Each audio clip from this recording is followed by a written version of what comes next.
For me, King's Cross is a very, very romantic place, probably the most romantic station, purely because my parents met here. So that's always been part of my childhood folklore.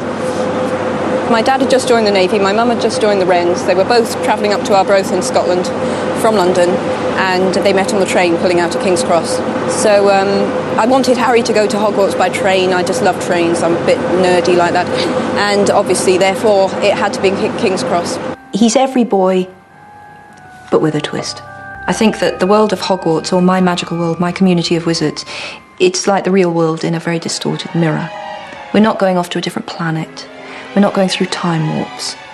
It is a fantastic world that has to live shoulder to shoulder with the real world. There will always be books about magic because it's deeply, deeply, deeply ingrained in all of us. In all societies, the world over, magic came first. And we still, sophisticated as we think ourselves now, I think the appeal of the idea that I can do something that will influence this large, scary environment in which I have to exist.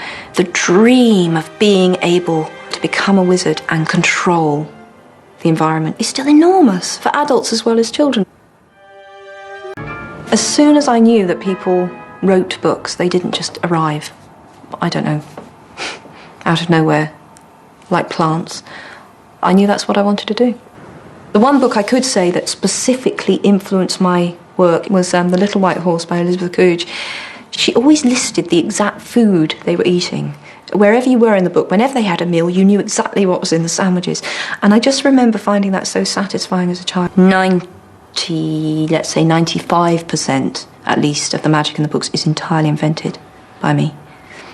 And I've used things from folklore, and I've used bits of what people used to believe worked magically just to add a certain flavour, but I've always twisted them to suit my own ends. I mean, I've taken liberties with folklore to suit my plot. Witches and wizards are a huge part of children's literature. It'll never go away. I don't think it'll ever, ever, ever go away. 100 years, 200 years' time, there'll be another kind of wizard story.